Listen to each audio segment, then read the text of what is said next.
guys, it's your girl Kizzy Rock, and yes, Kizzy Rock is my birth given name. Happy Thursday, guys. I want to say hey to all my subscribers, new as well as seasoned. Got a word for you. Tap in. Guys, currently driving, so I'm trying to hold my keys, but please bear with me. I want to jump on really quickly. I don't have too long, but I just want to share some encouragement to someone who may be in the thick. You're in the thick of that journey. You're in the thick of it, right? So God made you a promise at some point in your life. God showed you destiny at some point in your life. You've asked for certain blessings at some point in your life. And now you're on this journey.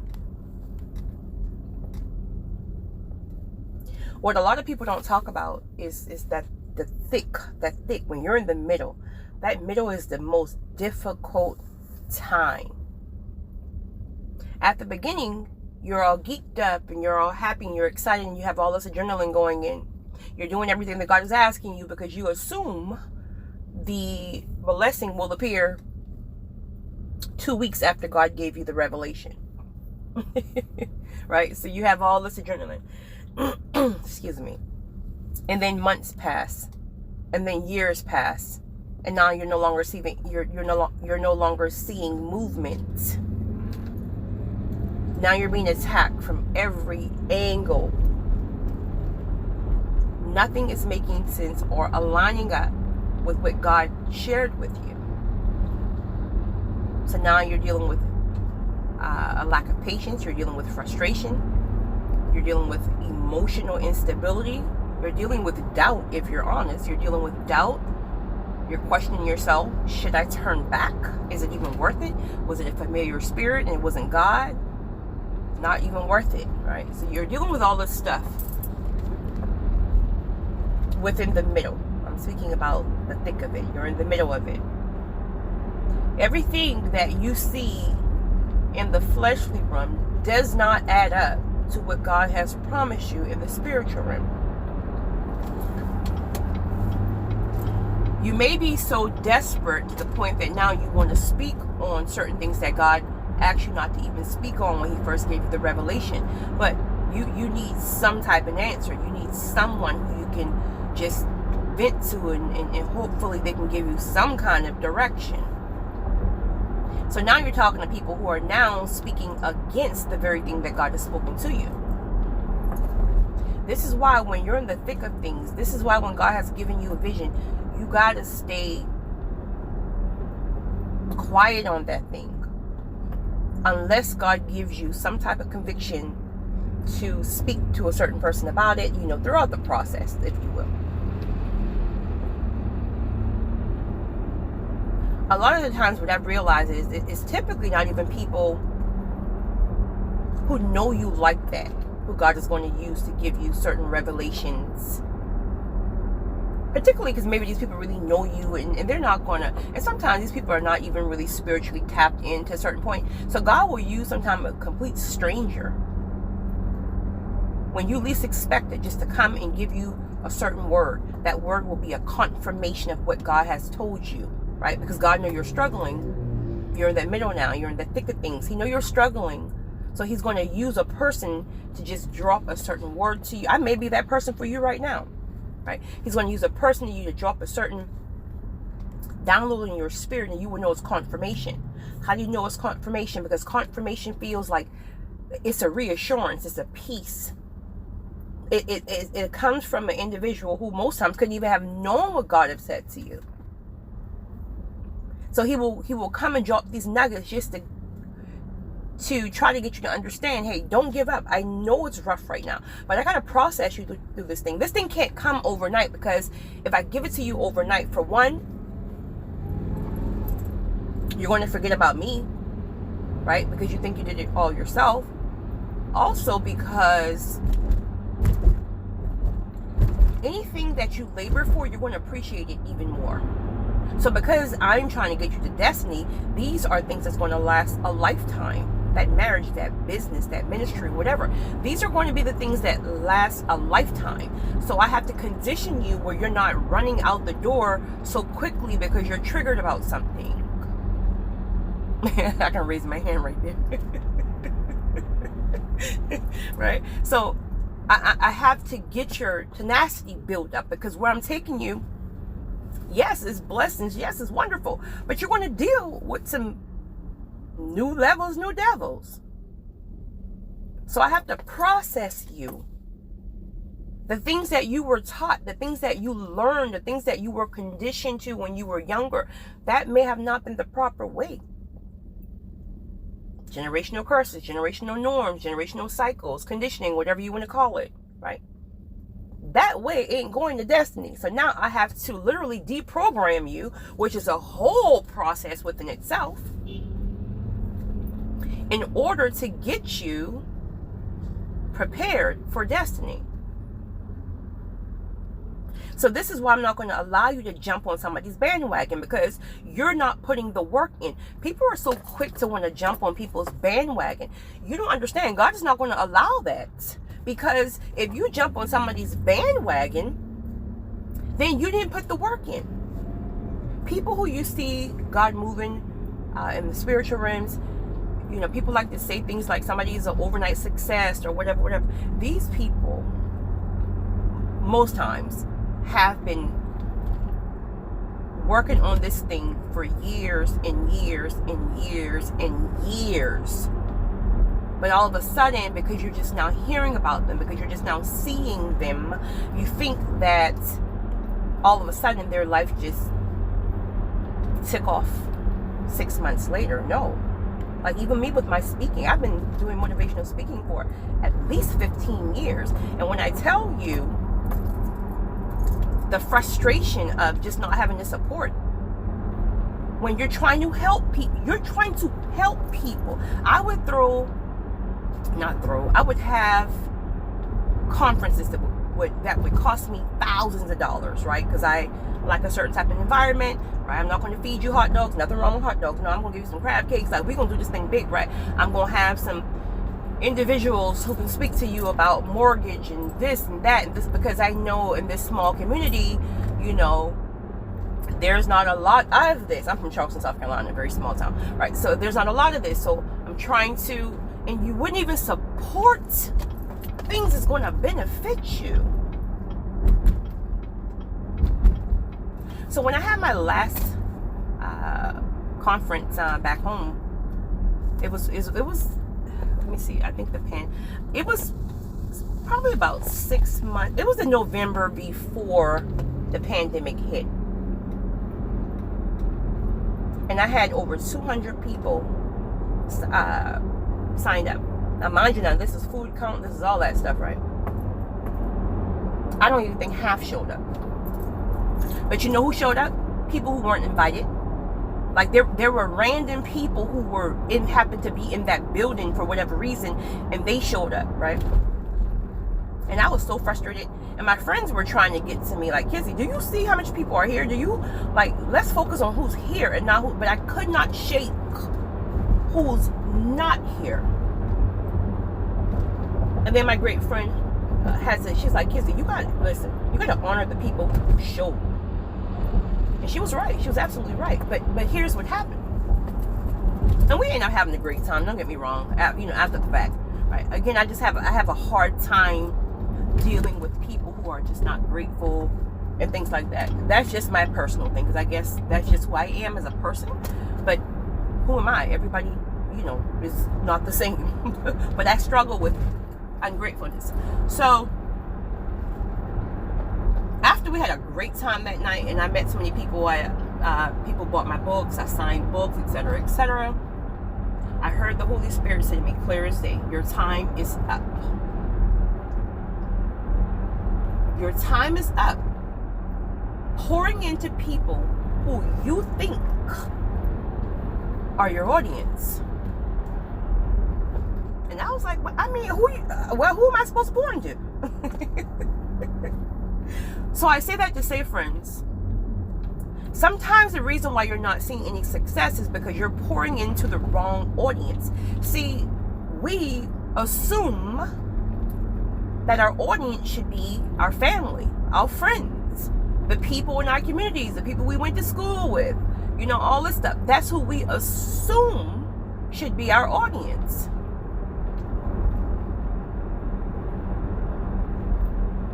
So I think maybe 2 months later is when God gave me the revelation that He wanted me to relocate. Now, listen. Sometimes God be hitting you with things, and you be like, "Well, wait a minute now. I'm comfortable. I'm comfortable. I mean, I don't feel like relocating." But one thing I've learned is this, right? Because God is not going to force you to do anything. Period. He's just not going to force you. But He'll convict you till your head fall off, right? But let me tell you one thing I've also learned. He won't force you. But if He wants you bad enough, He'll shut some doors on you.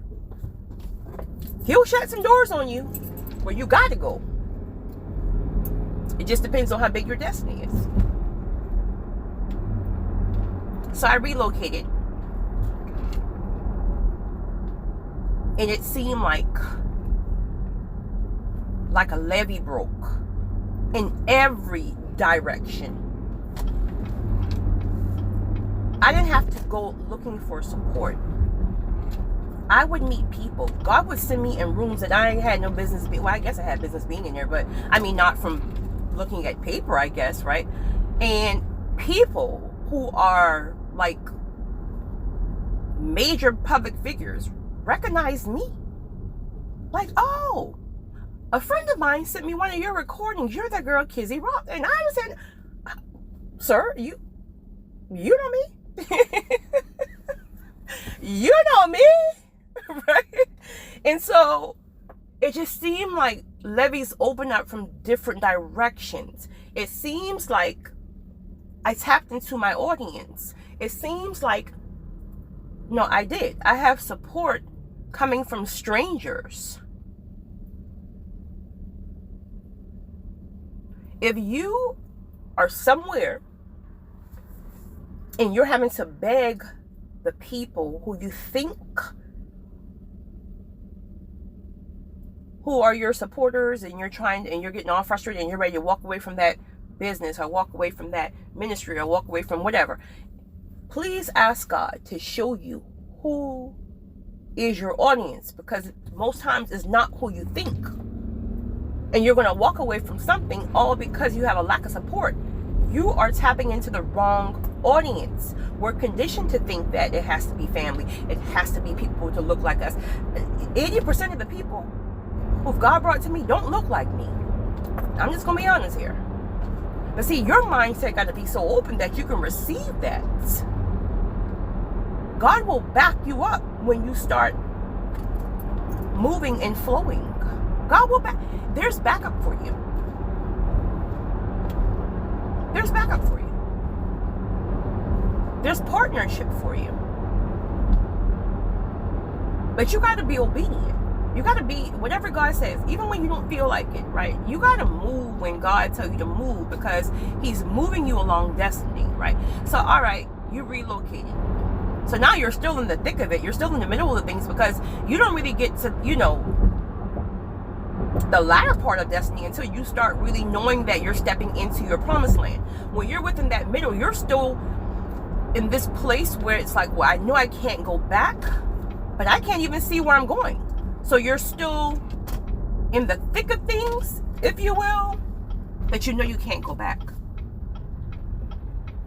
This time is going to be crucial for you, because let me tell you, anybody who knows me will tell you I'm probably one of the most determined individuals they've ever met. So to be someone who is so determined and who is so locked in and knowing how God operates in my life, and know that anything He's ever spoken to me has always come to pass. If I can tell you there were times in that middle, thank God my foot is in due season. My foot is in there, right? That I wanted to give up. And granted, I knew I couldn't, right? Because that's just not who I am as a person. But let me tell you, and these days aren't like all the time, but you're going to hit some spots. You're going to hit some days And you're going to be like, I'm packing my bags. I'm going back home. I don't even want the promise no more because it's not worth it. It doesn't make sense. I'm over it. I'm frustrated. I'm just, I don't want it. It ain't even worth it. I don't want it. These are going to be the days where if God have already gave you certain people who you can really trust, right? These people most times are, you know, either more spiritually inclined in yourself where they can really pour into you because they've already been there, or people who God have just gifted and they can see the vision where no one else can. Even if they can't see your vision, they can grasp it from the Spirit. God used one of my friends, beautiful blonde hair, blue eyes. Oh, she's just gorgeous, gorgeous, gorgeous. And she was the only person, she's not like really a friend, right? My other friends, they couldn't even get it. So, I mean, I just, you know, but she was more of an associate. She was a person who God placed in my life during that thick of a season. God is going to send you somebody, and that person, you got to lock on to that person when you find them. That person, God will give this person grace to see exactly what he's doing in your life. This lady would call me sometimes 3 o'clock in the morning because the Holy Spirit woke her up. And what she would call and gave me was the very thing I needed for that day, that nobody else would have done, because I didn't say it to anybody, right? So God will give you somebody. So you're not in this thing alone, right? You just got to press through. You're going to hit them days. I promise you are. You're going to hit them days, but you got to press through. You cannot give up.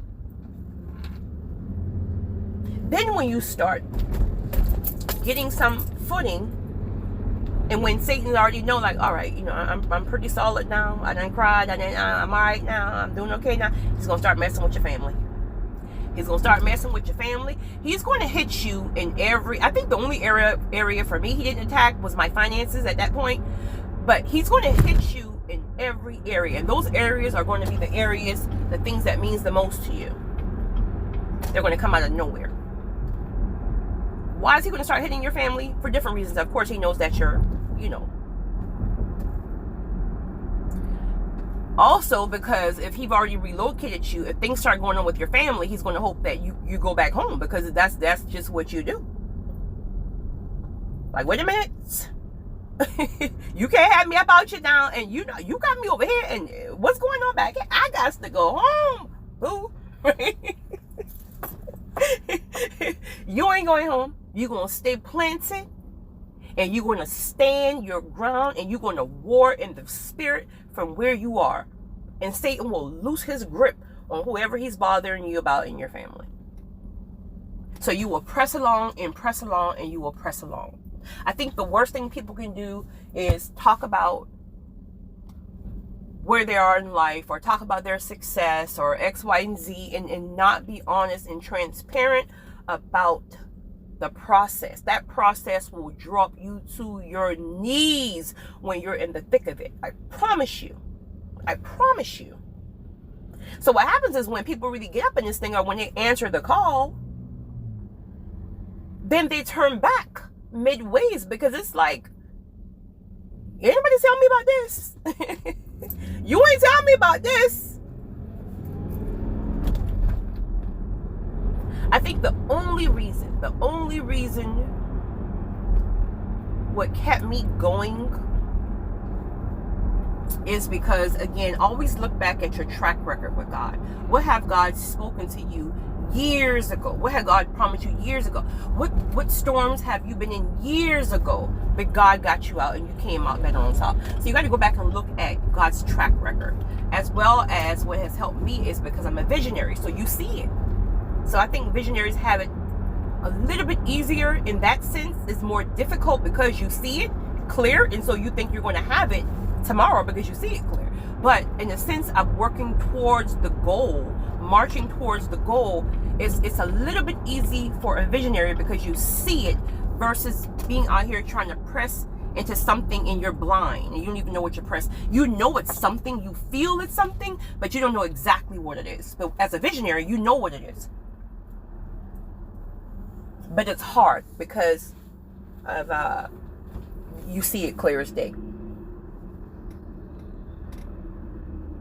When you get to due season, and you will,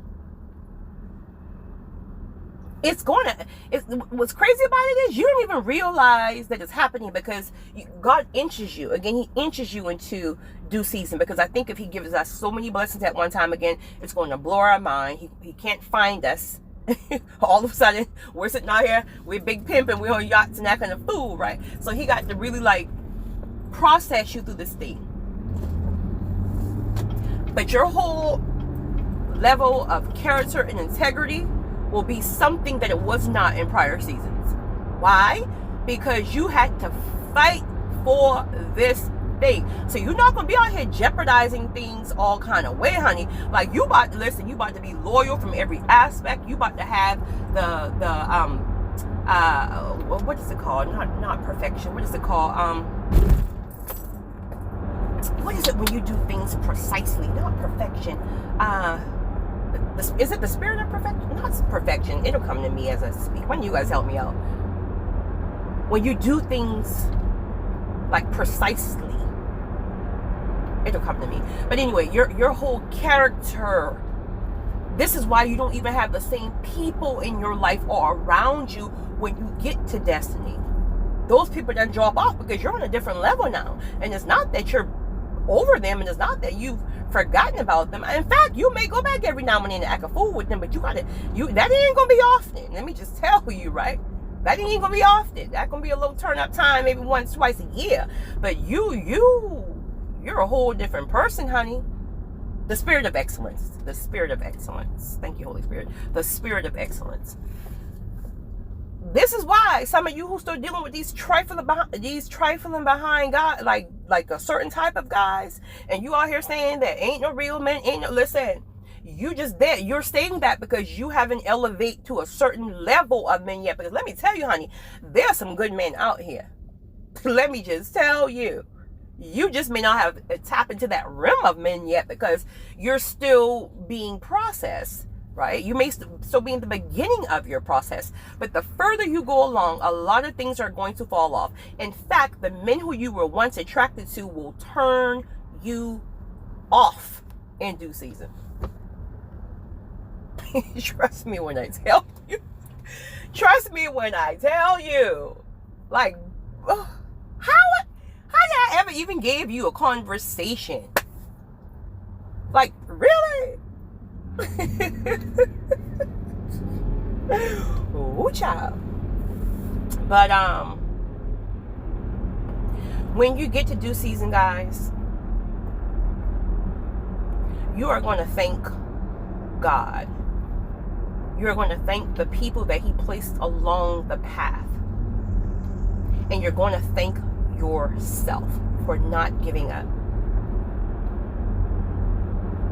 You've been through hell and back, but it will all be worth it. Your destiny will all be worth it. I know some of you can't feel that now, but it's going to all be worth it. I think I read something that only 20% of people, it was a very low number, I think only 20% of people reach destiny in the sense of really pressing through and things like that. 20%. I mean, I get it. I ain't gonna lie. I get it, because this thing ain't for the faint of heart, right? I just thank God that I'm finally, because let me tell you, once you get your foot in due season, your foot, your whole body might don't be in there yet, but you got your foot in there, things get easier, because now you really, really see why certain things had to happen in prior season. It will all start to make sense. It all starts to add up. And you will start to see that the places God is going to send you and the people he's going to have you around, there's no way in hell, excuse my expression, there's no way in hell you could enter these rooms being who you were in that first, in that beginning, in that middle of your process. It's just no way. Either you would have lost your mind because God is exposing you to certain things if you've never, ever even been around that, and now you lose your mind and you bug out and you know, you feeling yourself too much, so it wouldn't last. God would just send you behind right on back to where you came from. Or I lost my train of thought just now, but whatever. But it will all make sense on exactly why God had to do what he had to do. And you will appreciate it. You will fight for that thing, honey, because you know what it took to get there. You will fight. You will cut your daddy off, right? Before you let your destiny go, because you know what you've been through in order to achieve it. You're not going to let people come and play out with your life all kind of way. You got too much to lose at this point. You talking about years. I don't know anybody who went through months of transition. You have years. You went through years of hell and back, and most people don't even know about it, because most times God have you hidden in that process anyway. So people just think like, they wake up one day and you change, like, oh, you changed overnight. Child, please, where you been at? Where you been at when your chick was crawling? Seriously, right? Where you been at through these tears? Where you been at through these attacks? Where you been at through these losses? Where you been at through these people falling off? Child, please. God will keep people hidden. And then once he bring you out of that cocoon, people think like, oh my God, you just blossom overnight. What, child? Okay. Think what you want to think. But you ain't compare with me all kind of way. I know that. Guys, I gotta go. I wanted to share that. I hope that helps someone, seriously, because I was just riding through a certain area, and it hit my spirit, because this was an area that I remember when I first relocated, it was like such a hard time, and now to pass that same area and now be in due season, it was just such a beautiful moment. It was a full circle moment. So that's what had me to jump on, and just want to encourage you guys. It will be worth it. Just don't give up. The things that you're stressing over now, that man, that woman, those people will not matter in due season, because God has a whole different type of person for you. The people you're begging for support, you won't even see these people in due season, right? You may see one or two, but you're not even going to even see these people in due season. It's a whole new audience for you. It's hard. It's hard. Then you got to deal with people saying, oh, you forgot about us. You got to deal with all that stuff. Like, you sitting here talking about, I forgot about you, and I'm sitting here trying to keep my edges up in this thick, right? I'm trying to go through this thing so I can come back for you, and I got to deal with you in my ear, but I forgot about you. So you got emotions hitting you from all angles, but you got to keep pressing towards the mark. You got to. You got to. You're too far in now. You went through all that just to turn back. I hope that helps someone. You guys have a great one. It's your girl, Kizzy Rock.